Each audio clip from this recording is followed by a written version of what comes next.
What's going on, everybody? RJ here from RJ Football Talk.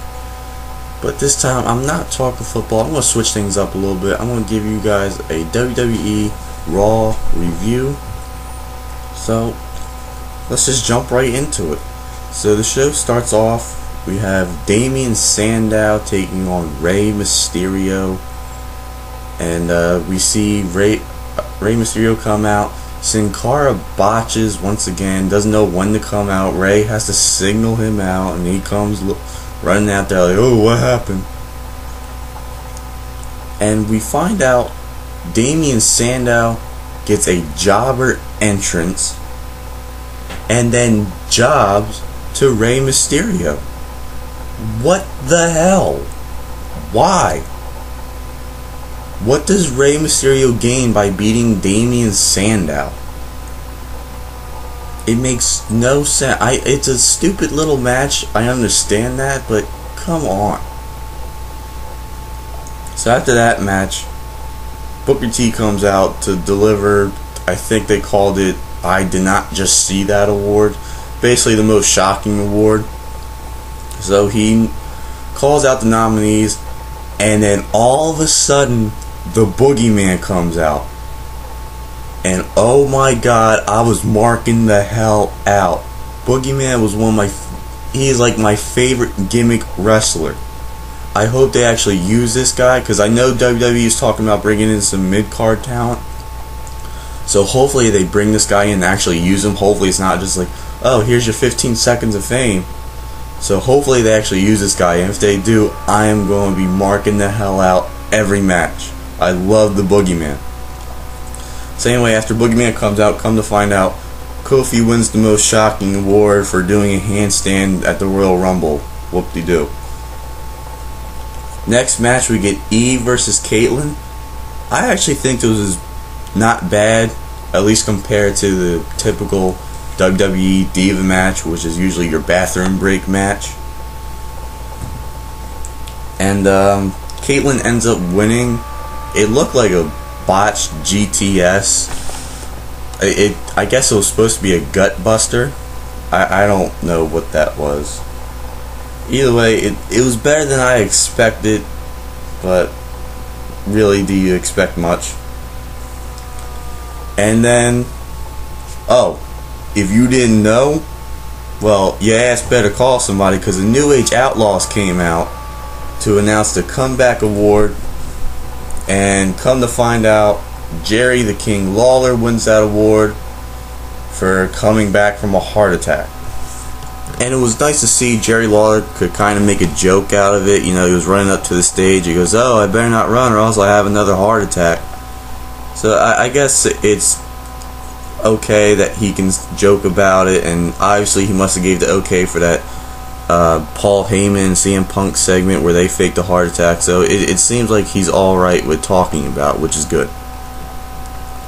And after that, we get Kofi Kingston versus Tensai, or Albert, whatever.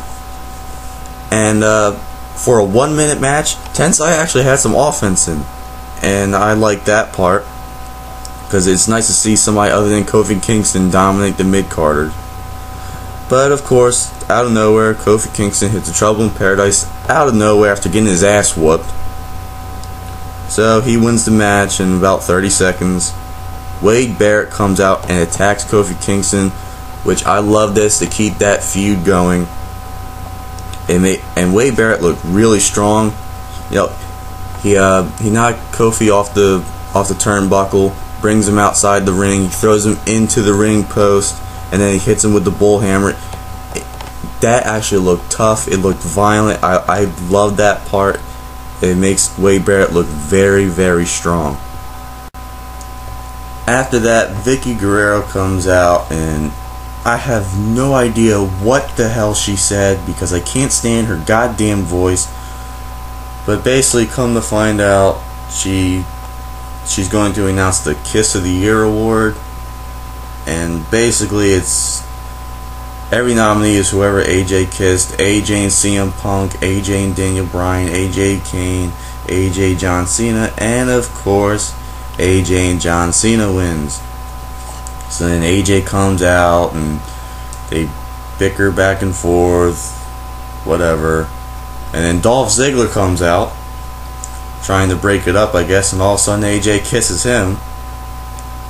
So it just makes this whole storyline, it makes you go, what the hell's going on? Which I like that.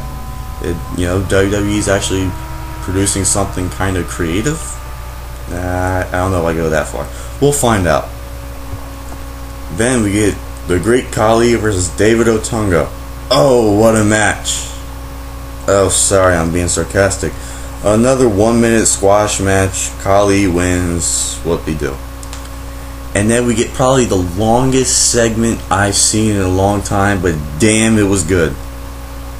We get Ric Flair finally comes back, and he's here to present the Superstar of the Year award, and the nominees were like John Cena, CM Punk, Big Show, and Sheamus. Clearly, out of those four, the Superstar of the Year is CM Punk. Plus, he had the title for over a year. Obviously, that's your choice, right? No, it's John Cena. Oh yeah, I forgot. WWE polls are rigged. That's right. So, Cena comes out and they booed the hell out of him. Oh my god. Cena just basically stood up at the little podium and just basically did nothing, because they were booing the living hell out of him. He had no idea what to say. Obviously, it's rigged. If everybody's booing the hell out of you, nobody's going to vote for you. Plus, this is one of John Cena's worst years, losing a bunch of matches, a bunch of main event matches. As CM Punk, he just lost to Dolph Ziggler. He cashed in the Money in the Bank and lost. So all this crap, he's like, oh, I don't deserve this, about respect. Here, Ric Flair, I respect you, you have the award. And then he just walks out, because they literally just booed him off the stage. So Ric Flair is just kind of there, and then CM Punk comes out. Finally, CM Punk. And, he does his usual thing. I'm the best in the world. I'm the best wrestler here. I'm the best superstar. And then he goes on to say the points I just made out. John Cena had, like, his worst year. And, him and Flair argue. And then CM Punk's like, I could kick your ass with one leg. And then Flair's like, okay, let's do it. And Flair just starts walking to the ring. And CM Punk and Paul Heyman are just kind of standing there like, okay. So then they follow him up there. And Punk hits Flair in the stomach with his crutch and then breaks it over his back. I thought that was funny, I'm not going to lie. And then CM Punk kind of like, he imitates Ric Flair, doing his little Ric Flair thing. If you watch it, you know what I'm talking about. And then Punk walks up to Flair. Flair pokes him in the eye. Punk gets the hell out of there. Heyman got in the ring, and then Ric Flair puts the figure 4 on Heyman. I thought that was funny as hell. And then all of a sudden, the Shield comes out with that generic heel theme. Even though I do like it, it is generic as hell though. So the Shield comes out, they get ready to attack Flair, and then Hell No comes out. They're all just, it's just one big mess of a brawl. All of a sudden Ryback comes out. It's just one big ass brawl. It's just ridiculous. All of a sudden they beat up the Shield after like 5 minutes of fighting. They all celebrate in the ring, and then we have a commercial break. We come back to a backstage segment. I don't know if you guys remember this, but a while ago, Chris Jericho and Daniel Bryan had a little backstage segment where they kept going back and forth. Bryan would be like, yes, and then Jericho would be like, ever again, and like it just goes back and forth. Yes, ever again. Yes, ever again. Well, they kind of redid that. This time had Ric Flair, Kane, and Daniel Bryan. It's all yours. Woo! No, yes. Woo! No, yes. All that going back and forth, and all of a sudden Ron Simmons comes out. Hey, you know what's happening? Damn! So I thought that was funny. And another excellent squash match. Brodus Clay versus JTG. Brodus Clay wins. And next up, they present the LOL moment, and the people presenting this award are Santino Marella and Tensai with an ice pack on his head because Kofi kicked him in the face. Oh my god, LOL. Really, Santino Marella, who's not funny at all, he's using outdated Fat Albert jokes to insult Tensai. And Tensai was just hilarious because he had an ice pack on his face. Oh my god, I had to hold my sides because I was laughing so hard. Again, sarcasm. And come to find out, The Rock wins because he threw John Cena merchandise into a river. We've seen that skit 1,000 times with Stone Cold and The Rock, Stone Cold and Kurt Angle. Whoop-de-doo. Then Daniel Bryan comes out. You know, he does his thing. No, that's my award. I thought that was pretty good because Daniel Bryan, he knows how to work the crowd, and you gotta love that about your wrestlers. And next up is a lazy booking match, Cody versus Sin Cara.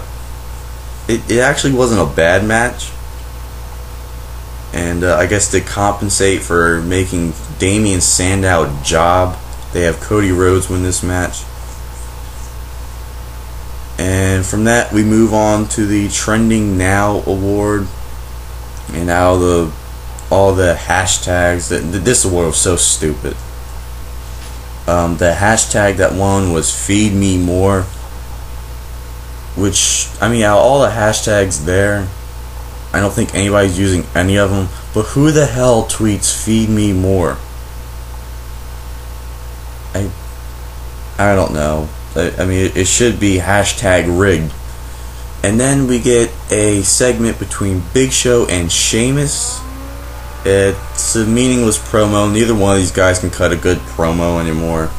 It basically ends up with Sheamus attacking the Big Show. He used that big ass chair that Big Show used at TLC. And he beats the hell out of the Big Show. Big Show's just lying in the ring. And then Dolph Ziggler comes out. Finally, he's going to cash this thing in. They're going to do something right. Let Dolph Ziggler be the man. So he gives the ref his briefcase. He's like, yo, ring the bell, ring the bell, ring the bell. And the ref's just kind of standing there like, what do I do? And then Cena, of course, comes in and just ruins the whole fucking thing. Who the hell likes John Cena anymore? Seriously, if you're over 9 years old, you hate this guy. And he just ruined. Oh my god. The crowd was chanting Ziggler. They wanted Ziggler to win.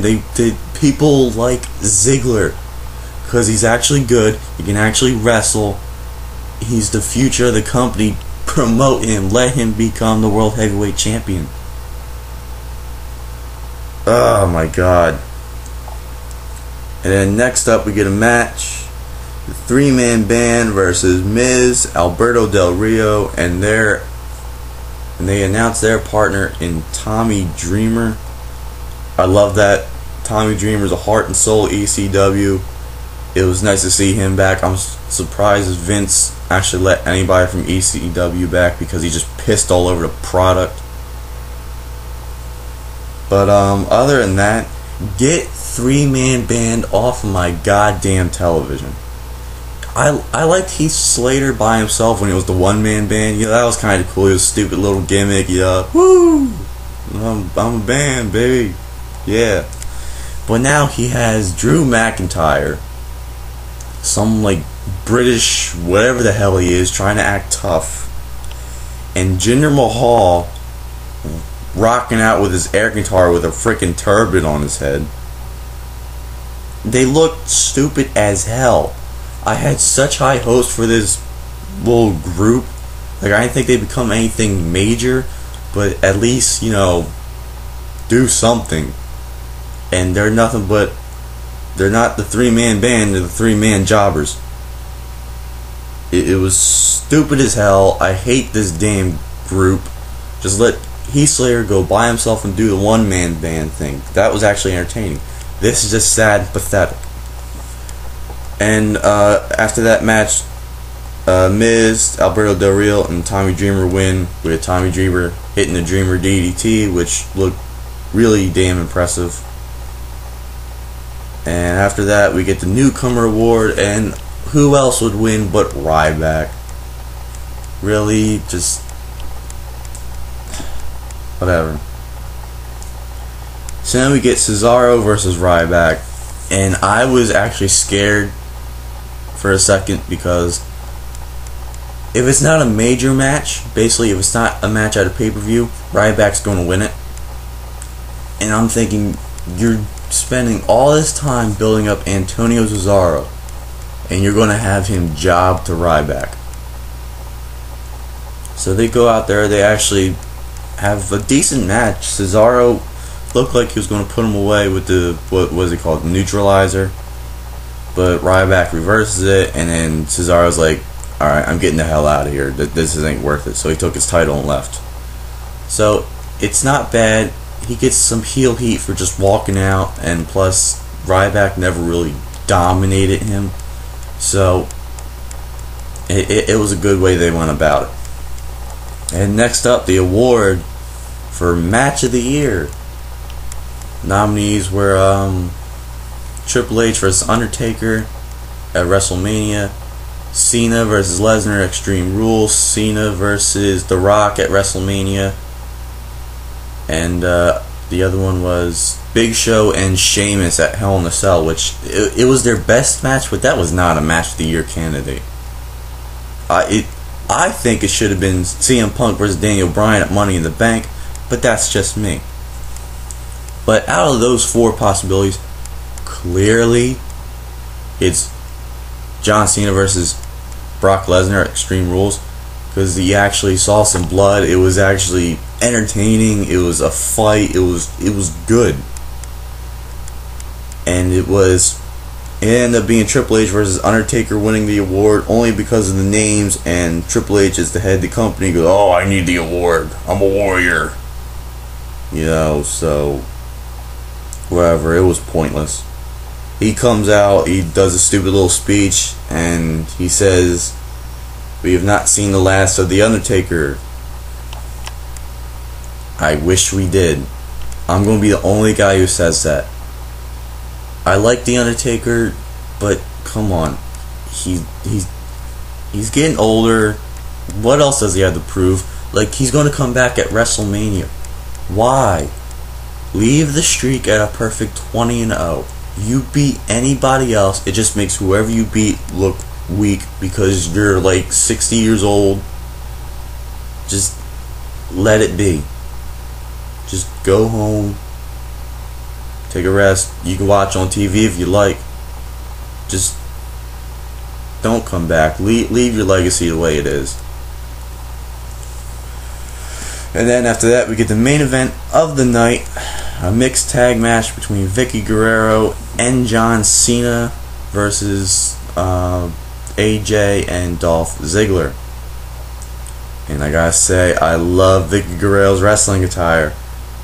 Yeah, man, she's rocking the one-piece bathing suit with some Skechers. That's what's up. So all of a sudden during this match, basically Vicky Guerrero and AJ just leave. They go do their thing.